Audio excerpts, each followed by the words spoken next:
Hello and welcome to Infinite Progress, a series dedicated to the discussion of worldviews and their impact on social issues. I'd like to welcome you here to Mobile, Alabama, to a program and a series that we think is very important in handling some of the toughest topics that we face today in our society. This project is really built around civil discourse in the public arena, which is something that we see lacking today.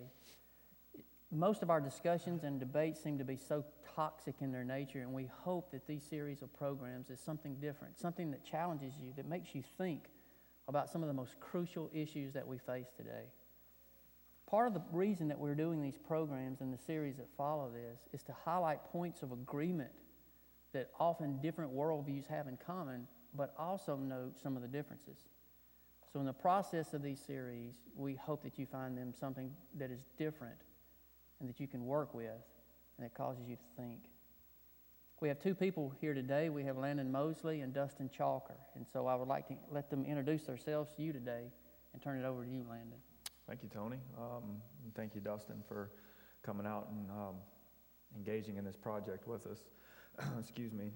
As Tony said, my name is Landon Mosley. I had completed my fellowship with the International Academy of Apologetics, Human Rights, and Evangelism of Strasbourg, France, the brainchild of Dr. John Warwick Montgomery.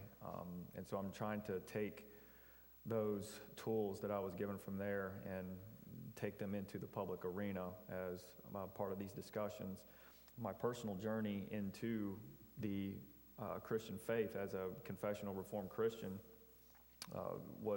I wasn't necessarily raised in a Christian home. In my teenage years, I took a very hardline atheist position, moved to an agnostic position, and at the age of 19 in June of 97 took to the Christian worldview. That was, in Christian terms, my moment of my salvation. And so I had worked through all those issues through my teenage years. I'm currently married right now with two children, one of each, and hoping to continue with these types of dialogues with differing worldviews, not just the secular worldview in particular. But once again, I'm very happy that Dustin is here, and go ahead and tell us a little bit about your background, and particularly you're involved with a charitable organization. Is that right? That's right. Thank you, Landon. I'm proud to be here and representing the secular worldview and try to help bridge this gap a little bit. I think it'll be good for everyone involved. My name's Dustin Chalker. I'm married, father of three boys. I'll tell you a little bit about my background and my history. I was an Army combat medic for 9 years, and most recently I got out of the Army and joined a PhD program in medical science at the University of South Alabama.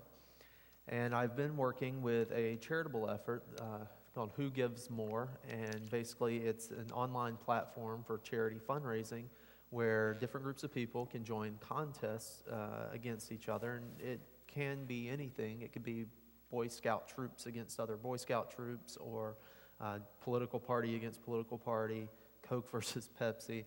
But I think one of the big draws of our competition is going to be the interfaith contest. So we can have secular and religious people of all different persuasions competing against each other, and ultimately all in a spirit of goodwill, all of us together trying to feed babies and give people medicine and do good together. So I'll tell you a little about my philosophical journey. I was born and raised in a Baptist household and went to a Baptist church my entire childhood, very much like the one that we're in now. And again, thank you for having me. I'm surprised the place didn't catch on fire when I walked in. But no, I'm happy to be here. And during my late teens, I got really serious about the Bible, really serious about my belief system, and in my effort to prove to myself that I was right, read the Bible cover to cover. And in doing so, I found that I didn't consider what I was reading to be factual. There were what I would consider to be textual contradictions between different verses that don't agree with one another, and moral atrocities that I didn't believe were right. And that got me into studying other theological arguments. There are, logical arguments for the existence of God, by Aquinas and Augustine and other philosophers through time. And, I found that the counter-arguments were a lot stronger, and that led me from a Christian background into a secular worldview. And I've been, pretty happy with this view of the world. I think it's coherent and consistent, and I am proud to call myself an atheist. Now, I believe that I was told I was coming here today to talk about ethics, and so I'm going to get to hear about the divine command theory of ethics and just sort of the religious perspective on morality and human behavior. So, Good. Well, thank you, Dustin. First topic in this series will be the subject of ethics. So to each participant here today, we're going to ask a question and have them respond. Our first note for both you guys to think about: how does your worldview impact the topic of ethics?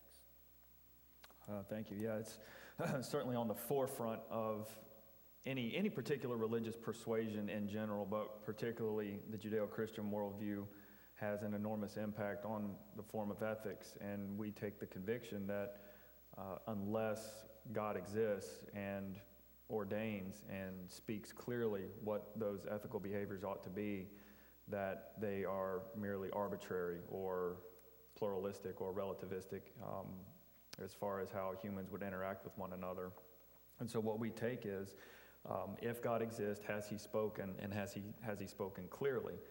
And all confessional Christians will defend the inerrancy of Scripture, that in fact he has spoken, and he has spoken clear enough that we can understand what moral imperatives we ought to engage in. Now, this affects all issues of ethics, not just behavior. We have, if you wanted to sort of use the Decalogue as an example, or what we would call the Ten Commandments, you have a first table and second table Decalogue. And the first table, the first series of commandments, would be the interaction of the relationship between person to God. So those commandments, as far as idolatry and the like, are the individual's responsibility, to interact and serve faithfully to God himself. The second table Decalogue is what we would call person to person. Now, this is the level in which we sort of engage in the public arena that way, that we would try to persuade and convince others of the necessity of the divine command theory, in the sense that if without these, we would not have any objective standard of ethics with which to adhere by. And so this second table Decalogue, just as an example, now not exclusively, obviously the scriptures contain much more nuanced and detailed explanations of such, but just as an example, that's what we would try to engage in. We would never try to prescribe at a cultural level, blasphemy laws and things like that, just simply for the protection to be able to express our religious freedoms. And so what's also garnered from this is the idea of human rights. So with ethical behavior, what motivates, in principle, the Christian to behave in an ethical and a compassionate way is birthed in what we would call a change of heart, or conversion, that someone who has sinned and transgressed against the holy, perfect God that has been offered that love, mercy, redemption, and forgiveness is thus energized to impact the world the same way. And so the reason that we act in such a way to our fellow people on any level where we live is we have been forgiven ultimately by the God of the universe. And so that is, in a sense, how the gospel impacts us to treat others with dignity, respect, love, and compassion. Is they are created by God. So no matter what the person's race, no matter their gender, no matter their handicap, they have infinite value because the God of the universe has given them that infinite value. And so we honor that and respect that. So as far as human rights are concerned, it is necessary to have the God of the universe to tell us every person has dignity and has value, and we adhere to that. And as far as the ethical moral norms, again, as Wittgenstein said in his Tractatus, Proposition 6.421, ethics are transcendental. must be transcendental if they are to be objective and prescriptive. And one of his students, Bear, I think even continued that same sentiment that unless the ethics come from outside the human experience, they are merely conventions at that point. There's nothing to make them obligatory and prescriptive. And so we would adhere to that in fact the ethical system comes from beyond simply the human experience and can speak into our experience that gives us those norms that we practice. And so, yeah, in a nutshell, obviously there's some details within that, but in general, that's sort of the basis from which we operate. No, we're good. Dustin? All right, so I guess I'll have the very difficult task of presenting the opposite position, that secular ethics can be justified.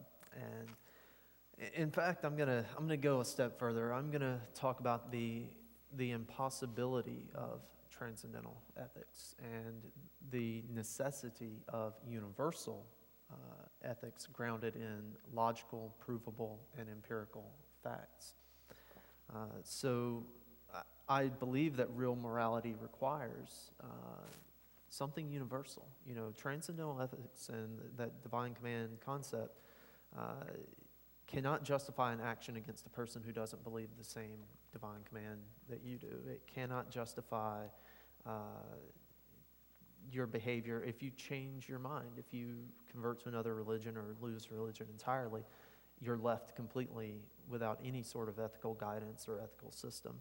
And further, the divine command, there has never been any religious belief that's been proven by logical or empirical facts. And, you know, most theologians would agree that religion is taken on faith. It's not a provable concept. So given that you can't prove these things, given that other people don't believe these things, and given that your mind can change, I would say that that's not an objective source of morality. And objective and transcendental, those are, completely contradictory and can't coexist. So I have to find a basis for secular ethics. Now, what is the basis for secular ethics? There are two main approaches, and the philosophers in the world will forgive me if I kind of lump them into broad categories, but the two main approaches is the subjective, utilitarian, liberal approach. And their approach is there's moral relativism, and you want to maximize well-being. And there are variations in what the definition of well-being is according to one philosopher or another, but the general principle is just maximizing well-being. The other alternative, and the one that I subscribe to, is an objective deontological libertarianism. And that is deriving morality and objective rules for behavior from logic and from the empirical facts of human nature. And so what are those facts? Those facts, the most pertinent fact is that I own my body. It's self-ownership. And the universality of that and its application to all people. All people own their body. I don't need an external authority to tell me, don't hit Landon. The only authority that I need is Landon. Landon tells me, don't hit Landon. You are the supreme authority over your body. You are the sole owner and operator of this fleshy vessel. It's yours. And this is an axiomatic, universal truth that people own their own bodies. The only time that I would say you can justify a sort of a collectivist approach, what I've described as an individualist approach. The only justification for collectivism would be the case of conjoined twins, right? The biology is a little different, so the morality interplaying between those two people would be different. But in the case of normal human biology and the empirical facts as they pertain to us, we own our own bodies, and we need to interact with each other in such a way that my actions do not violate your ownership of your body. So there's a class of actions, generally referred to as aggression, that are prohibited by deontological libertarianism. And you can break that down into individual rules, and you can say, do not hit people, do not kick people, do not headbutt people, right? But the real approach to morality is not making this long list of individual things that you can't do. It's having a single unifying principle that you can apply to any situation and derive correct action. And I believe that deontological libertarianism offers that. We call it the non-aggression principle. And the basic principle is do not initiate any non-consensual act on another person's body or their property. That's it. So you don't assault, murder, steal, commit fraud. If you have contractual obligations that you've agreed to, you keep them. Parental obligations, you honor those. So that's the secular approach to ethics, and I think we'll find that there's a good deal of overlap. Good. Thank you. Thank you. Now, building on that first question, what are some of the points of agreement that the secular worldview and the Christian worldview have in common when it comes to the area of ethics? Well, one of the things that I noted here was the concept of respect for others. Certainly the presentation that you gave there, Dustin, in representing deontological objectivism would be welcomed, I think, by most Christian people in principle as far as the idea of genuinely respecting others. We certainly have, and I think part of this discussion also is we may have different paths to get there, certainly, but that end road of where you just took us, the idea of respecting others and consent, we simply take as, we would term that as loving our neighbor, in a sense of, the old golden rule, I suppose, do unto others as you would have them do unto you, in a sense. And I certainly find a point of agreement with that, that in the public arena, in interaction, would be more than welcomed, I think, with a faith-based community. But I don't know if there was anything any deeper that you would find correlating within the religious worldview. I would like to hear a little bit, Dustin, as far as you maybe talking about how this view is spreading within the secular community, because I think those of us in the religious community get a lot of that relativism that you spoke of, that utilitarian ethic. And we find, again, for those that are downtrodden, for people that are like the handicapped and the elderly, those that maybe can't defend themselves, we see a lacking dignity that maybe they would have otherwise. So given the presentation that you have, sort of highlight how this is maybe moving in atheism, and if, talking about the agreement that you find with the religious worldview as far as loving your neighbor, or if you found any other ones, talk about how this is sort of spreading in the religious, so that people of religious faith can, respect, in a sense, and listen to an atheist and say, oh, wow, you're starting a charity organization. That may be a shocker to some of these people out here, like what, as a motivation, well, yeah, we do charity work, of course. Anytime there's a disaster, half the churches in America are sending people down there for relief, and now you're doing the same thing. So it's not just the respect for others, but you're actively creating an organization to go help other people. Go ahead and share a little bit of that. Yeah, sure. Love to. I'll touch on that. I've got a few points of agreement, a couple more, actually. Wow. And, I think there are a lot. I mean, you think about this. We have the necessity of objectivity. We both agree that moral subjectivism is self-defeating, right? We both agree more or less on the principle of individual liberty, the freedom of the individual human person. You believe that that's an authority or a characteristic that's granted by God. I believe that they have it just on their own, right? You have your own dignity and your own authority over your body. We both agree against assault, murder, theft, fraud, neglecting contracts and parental obligations. We agree on those basic moral facts. And I think we're going to agree on the right to self-defense, right? If somebody is violating those things, we agree that it's okay to defend yourself. We agree that it's okay to defend others who are being attacked. And we probably, I think, agree on the principle of proportionality in your response, right? Like somebody, pushes a guy, you don't go up and hit him in the head with a chainsaw, right? I mean, there's proportionality in the appropriate response. That's a good point. Yeah. So I think we have a lot of points of agreement here. There's a lot between the religious worldview and the secular worldview that we're going to agree on. So how are we going to explain this agreement? Why is it that we're coming to the same point, even though we're approaching it from different directions? And I think that gets to the heart of your question, like why do we care about people? Humans, in my worldview at least, are animals. Just like every other animal on this planet, we're just a little smarter. And all animals have instincts, right? We have instincts that drive us toward food. We have instincts that drive us toward water. We have instincts to seek shelter and comfort, clothing, appropriate temperatures. It's pretty cold in here. So we have instincts that guide us to seek out the temperatures that we're comfortable with.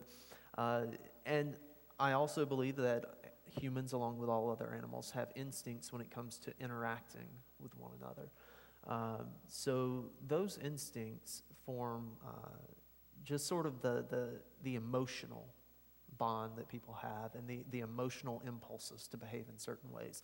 You cannot justify morality from that, right? You can't create a moral system based on, just do whatever your emotions and feelings tell you. That would be the naturalistic fallacy, and I don't agree with that, but I think it explains why you and I and everyone is driven toward finding some way to coexist peacefully with each other. It explains the feelings and the sensations. I don't think we can derive a rigid logical structure from those feelings because they vary between individuals. They are subjective. But it just explains sort of the universality of why we all share these common feelings toward each other and common values, and agree with you or disagree with you. If I saw something terrible happening to you, I'm going to want to step in and help, right? So I think we have more in common and more to agree about than most people seem to think. And, finally, you asked me about, secularists in general and getting involved in charity. Right. One thing that has been a traditional weakness of secularism, we're a pretty small community, right? And being so small, it's difficult to build things like churches and to have large organizations that work together toward different goals. And secularists would tend traditionally to just join, say, the Red Cross, or it's just some organization that doesn't have a religious backbone. It's just a charity. So if you're an atheist and you want to do something good for charity, you're not going to go form a giant atheist organization to go do charity. You're just going to look and see, well, there are already charities that are not affiliated with churches. There's some religious people in them and some non-religious people in them. You're just going to go join something like that. But secularists as a whole don't tend to come together and create an organization for it. And, I've been working to change that a little bit. I am a co-founder and administrator of the Mobile Atheist Community. We're a group of 280 atheists here in Mobile who've been involved with some charitable efforts. We've raised money for the USA Children's and Women's Hospital and worked at different food drives over the last few years. And, also working with this charity, the charity fundraising platform that I'm trying to launch.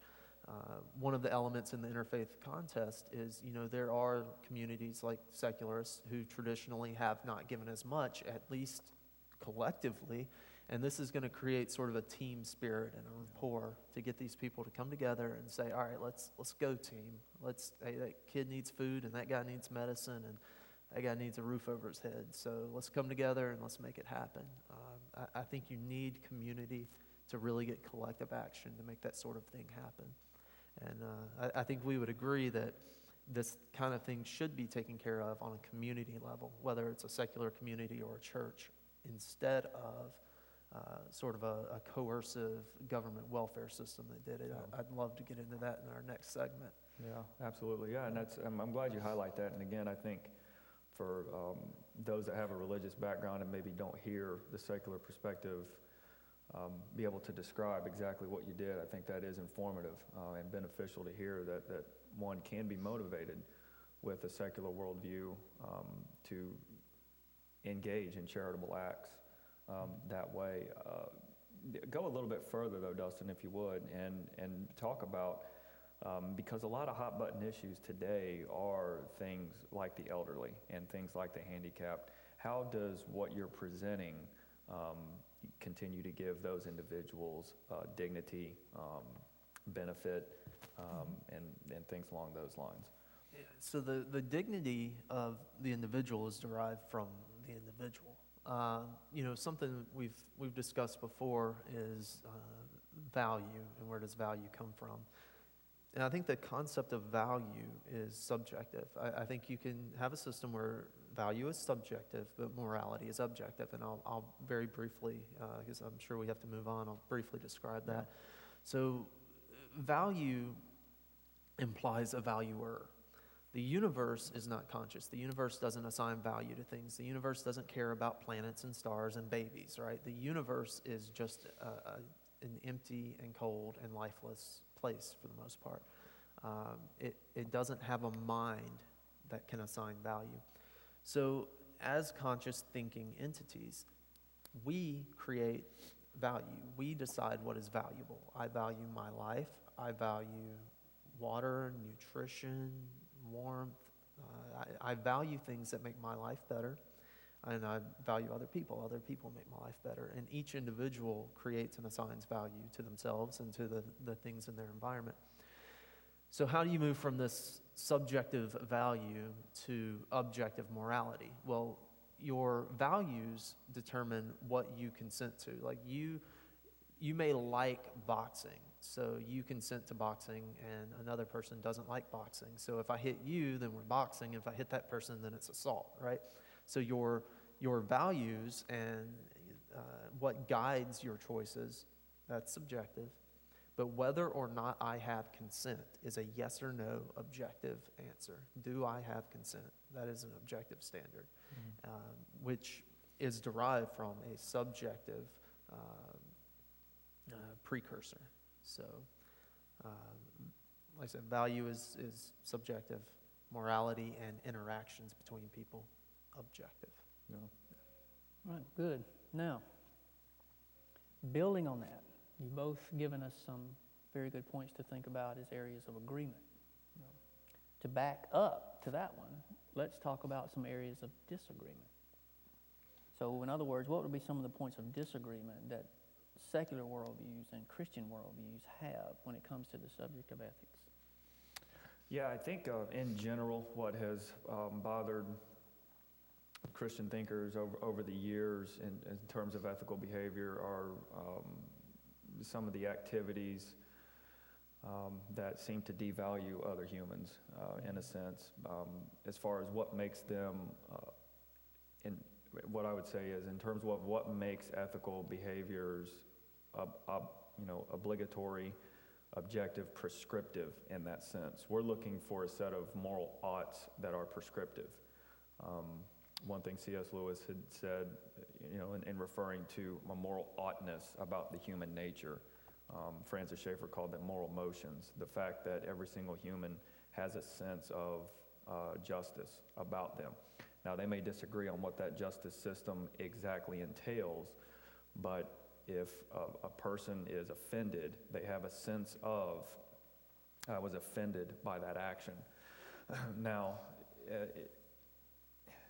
if you take sort of the progression of thought, and Dr. John Ward Montgomery did a really good job of sort of illustrating this. In the 18th century, they had pretty much killed the Bible at that point. The deconstruction of that era that sort of began the wedging of liberalism had started to erode that. In the 19th century, they killed God. And we can say in the 20th century we've killed man. It's undoubtedly the bloodiest century in the history of mankind, and it's ironic. Nietzsche actually predicted that. He declared the death of God, and if God is dead, all things are permissible, I think is one of his famous quotes, and went on to predict that the 20th century will be the bloodiest century in human history, and in fact it has done so. And so those of us of a Christian mindset are a little fearful because the way that Nietzsche established the transvaluation of values in order to elevate the Übermensch is that there really isn't this objective standard to harness the Genghis Khans, Attila the Huns, Napoleons, Joseph Stalins, and Hitlers of the world, to where they don't see I'm thinking of the famous quote by Orwell in Animal Farm. All the animals are equal, but some animals are more equal than others.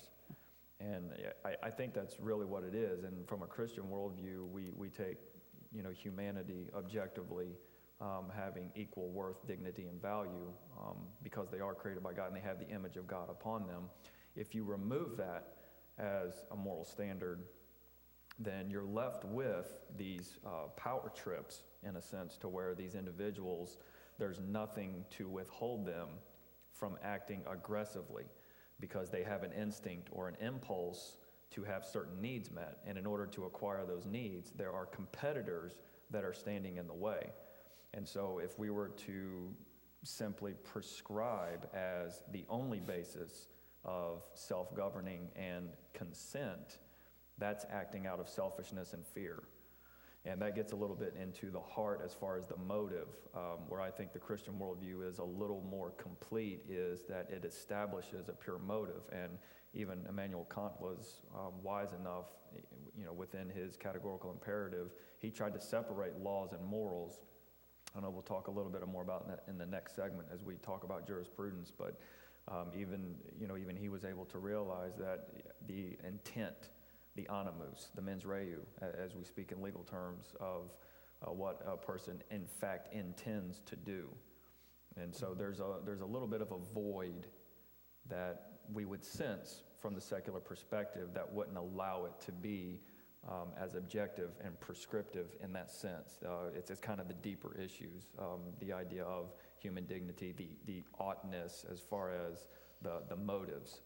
As you get into the New Testament particularly, I think, the motives are really fleshed out at more of a deeper level. And so we have an example as to harness the aggression for the simple fact that that person is created in God's image. And so you ought not act that way upon them because that's sort of a smearing against God himself. Now, as you mentioned, self-defense, when somebody has used their volition in such a way as to warrant a physical response, that's the sense of justice that we promote.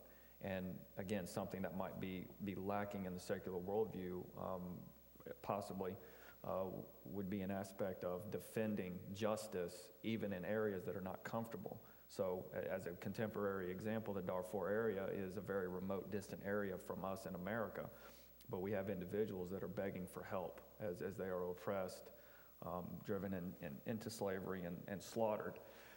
And so we would say if we have the means, motive, and opportunity with military force or whatever capability, we would say as Christians we're obligated in a sense to offer help because we want to defend justice at that sense. And those humans are having injustice brought against them, so that would warrant a physical response at that point to defend those other people that are being severely oppressed. And so in general, I think the in general criticism is, even from secular thinkers, I certainly could have walked all the way up through. I think the thrust of existentialism in the early 20th century was to try to find value.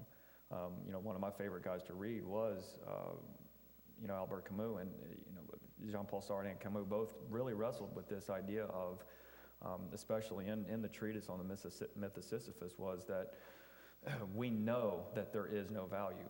They're affirming what you're saying, but you live as though there is.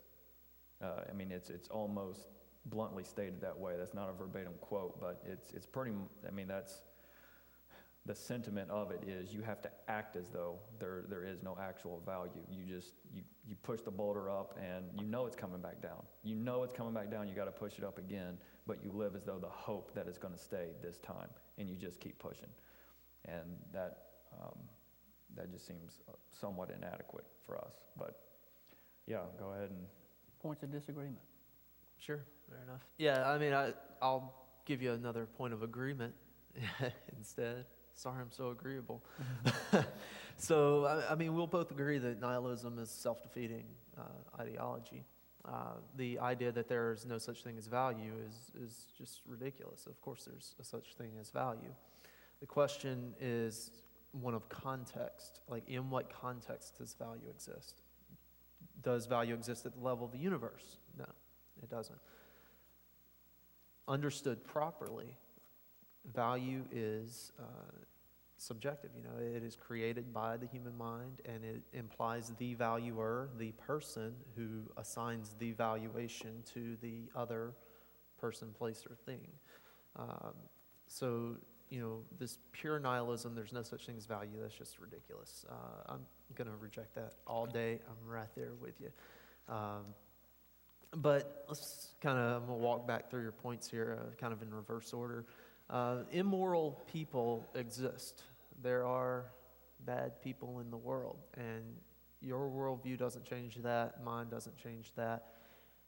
Me holding my belief doesn't change it. You holding yours doesn't change it. And what they believe doesn't change it either.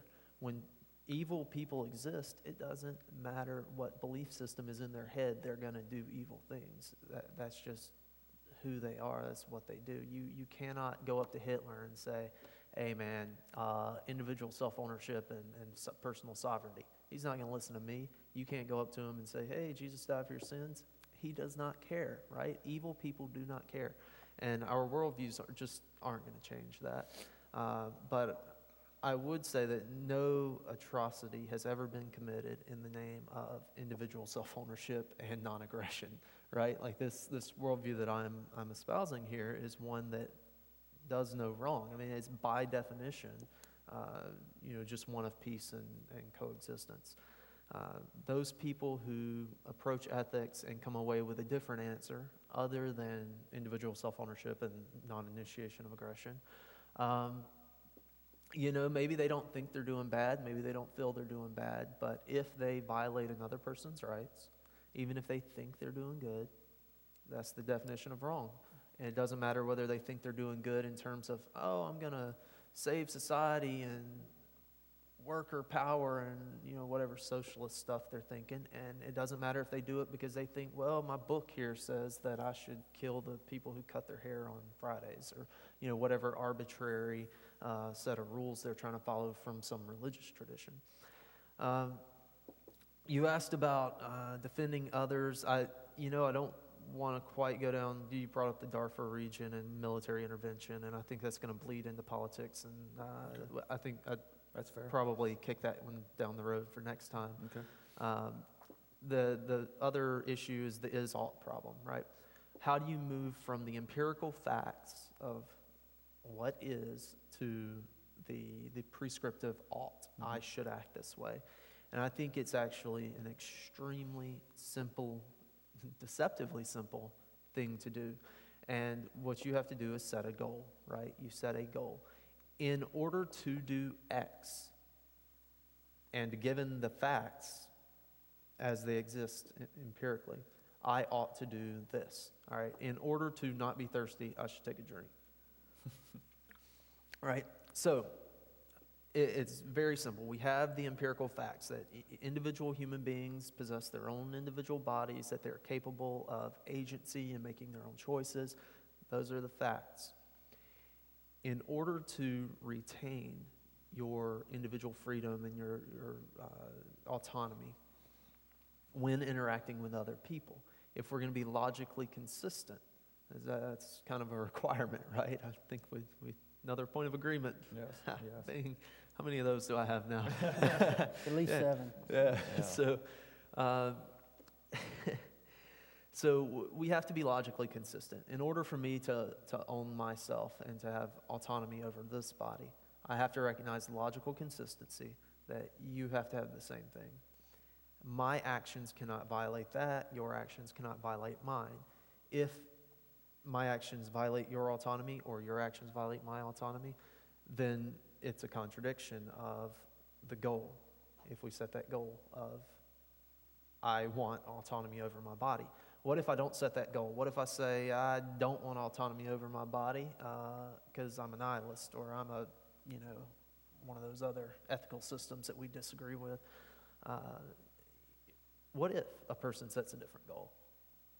Then they set themselves up for defense and for, justice, right? So, you can point out all day, people don't have to obey the rules. Yeah, we know that. People don't have to obey logic. They don't have to obey the rules. But if they don't, those of us who agree with individual human rights can step in and squash that in, whatever sort of defensive system that we've set up, and that's, secular worldview, that's what the government is a bunch of us who agree, hey, let's not, walk around punching each other in the face and assaulting and murdering and killing and stealing. We all agree these are bad things, so let's create a defensive organization that's just going to kind of enforce that when we do have this small minority of deviants who want to go out and hurt other people. So I think that addresses the questions that you posed to me, and at risk of running over my allotted time here, I'm going to pose a question back to you. Yeah. And that is, do you have a rational basis for how you would behave if you found out that your worldview was wrong, that the Bible's false, your religion's false, all this stuff? If you came into the realization that everything you've thought up to this point is wrong, are you going to run out in the street and be an axe murderer? Or are you going to behave pretty much the same and just be the same moral person that you are because you know it's right regardless of whether it comes from transcendental authority? I guess at a little bit of the risk, to be perfectly honest, Dustin, my life is filled primarily with failure, disappointment, pain, and misery. The greatest moments of my life are when I'm actually asleep. And so if you were to thoroughly convince me and shore up all the loose ends and remove the actual idea that God does exist and he has spoken, I would promptly spend the next seconds of my life finding a gun to paste brain matter all over this wall because I just want to go to sleep and never wake up. I don't see any discontent or disconnection is what I should have said from the pure secular worldview and the result of nihilism. I mean, even Christopher Hitchens had admitted that before he died, that atheism does result in that. And so for me, it's not a matter of becoming an axe murderer. I just want to go to sleep and never wake up. And that, if you was to shore all that up, you really haven't offered anything to take that away from me. And what does it matter? I'm not going to remember it when I'm dead anyway. So that, you talked about the universe having no value or anything. How would I behave? How would I act? I wouldn't live much longer, truth be told. But that's me personally. I'm much more of a morose, darker person, I suppose, in that sense. But there wouldn't be nothing to really stop me from doing that. Well, given that, I think we probably should not do a segment on theology until, we hang out a little on the side and, find a reason to live, right? But I wasn't expecting. I really wasn't anticipating that question. So you caught me. That's on the forefront. Sure. Of This my is why mind. this program is worth watching. That's a very good question. Yeah, it was. I mean, that if I was to find something, I mean, if you take the perpetuity of the soul out of the equation, which is what you've done, if I'm not building eternity every second, the only reason life has value is God has infused it with value because it has eternal consequence. Yeah. If that's taken out of the question for me, and there is no ultimate justice or anything like that, I just want to go to sleep. I'm tired. See, my life has value because I got, my wife and my kids, and Yeah. I love the time that I can spend with her, time I spend with them, the joy in their faces. It's all self-generated value. It's all it's subjective in nature. It's not that the cosmos and the stars and the boundaries of the visible universe and all of that. It's not that that stuff gives this meaning. It's that it's short and it's precious, and I better enjoy every minute of it that I got, because this is the only life I'm getting. And man, if all you want to do is go to sleep and just be done with it, I don't know how you're going to live with eternal life, because you ain't never going to sleep. Yeah. Yeah. So But that's the only thing that gives it kind of the purpose. I'm not going to remember my kids when I'm dead. Nothing is really going to matter at that point. And from a purely secular, everything is materialistic. Again, the existentialists tried this. They actually had to leave reason and jump to the area of non-reason to try to make their validity. And part of my progress of coming out of atheism into agnosticism was searching for this type of meaning. For me in high school, and I wasn't given an overly talented earth suit to accomplish my end desires, and so that was a genuine struggle. That was a genuine wrestling match within myself of, if this thing is true, what really does it matter if I die now or if I die when I'm 80? Yeah. I'm not going to remember anything when I'm dead anyway. And the idea, as R.C. Sproul has in his monthly periodical, it's called Right Now Counts Forever. For me, and that's really the one thing, is my accountability to the Creator, is that He has given me that value. He redeems all things, that no matter how much of a failure I am, His redemption pulls that out, and I can find that mercy and forgiveness. But I think, Right. sorry, one more Good stuff. thing. Well, let me pose this. We've looked at some agreements. We've looked at disagreements. Now let's look at challenges. All right. So, from each of your respective worldviews, do you personally see any challenges that you have with the application of your respective positions? In other words, do you see any philosophical challenges with the application of your position on ethics, or actually living it out? I think from the Christian standpoint is, especially since the 19th century, as we were discussing earlier, is the diversity and understanding of the biblical text. Even if that's taken as an authority, we still have the issue of hermeneutics, which is understanding. And so if I was to look at my own group and see, what's a problem if this thing has worked out, I think the worst example is Fred Phelps and Westboro Baptist. The disgraceful, despicable actions that they did in protesting, our soldiers and their families, and to disrespect them the way that they did, that's a horrible misapprehension of taking the scriptures and justifying those kinds of acts. And so the soft underbelly to what I'm presenting is a horrible example of what could be termed a manifest destiny. If somebody automatically attaches because God told me to, and they now have that authority to do something, they can do some very atrocious activities and feel justified in doing it. So yeah, if there's a challenge with what I'm presenting, that is certainly on the forefront of it. Dustin, any challenges? Sure. So secularism doesn't come with a rule book, right? I mean, we don't get this book that's got all the list of things that we're supposed to do. So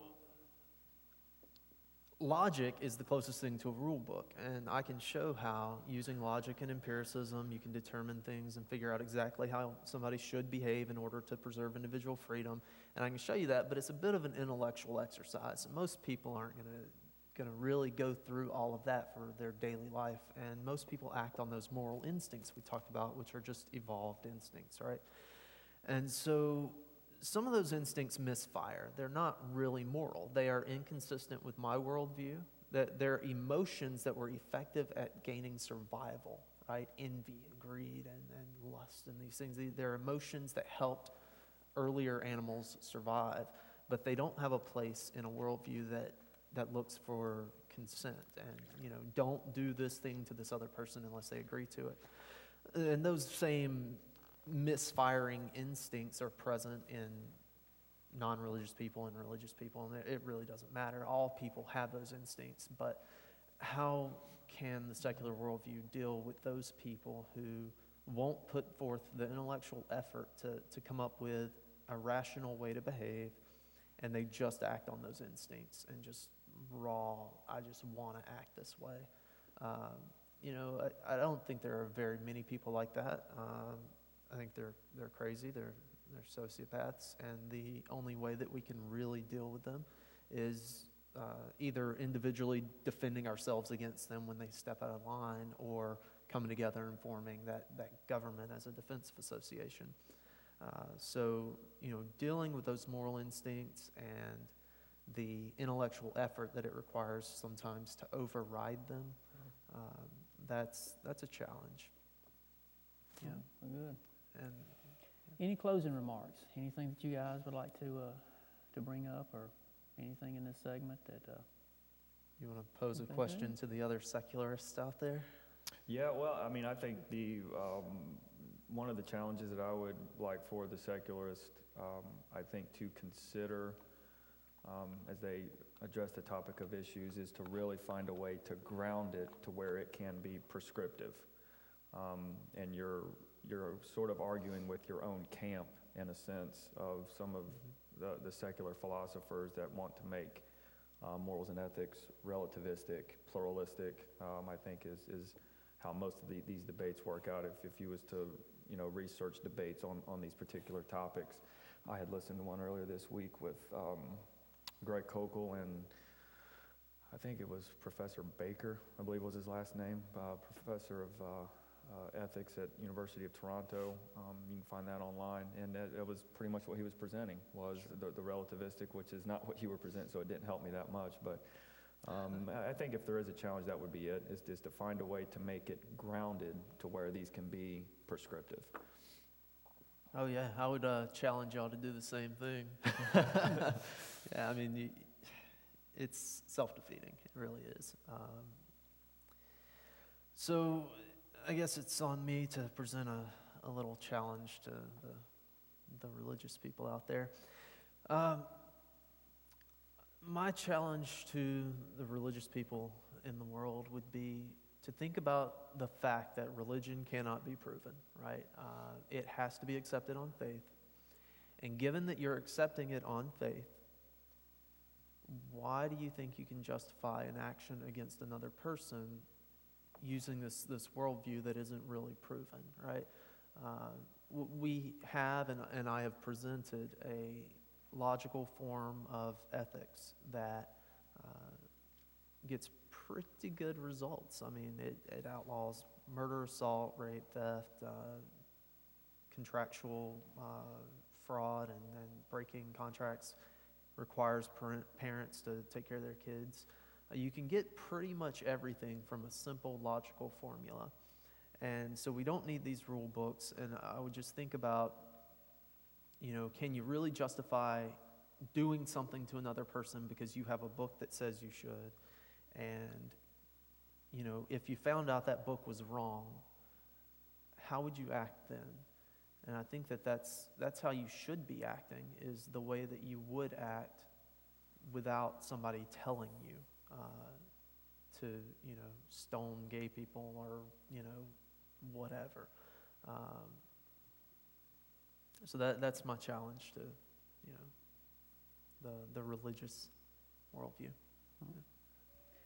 Well, thanks.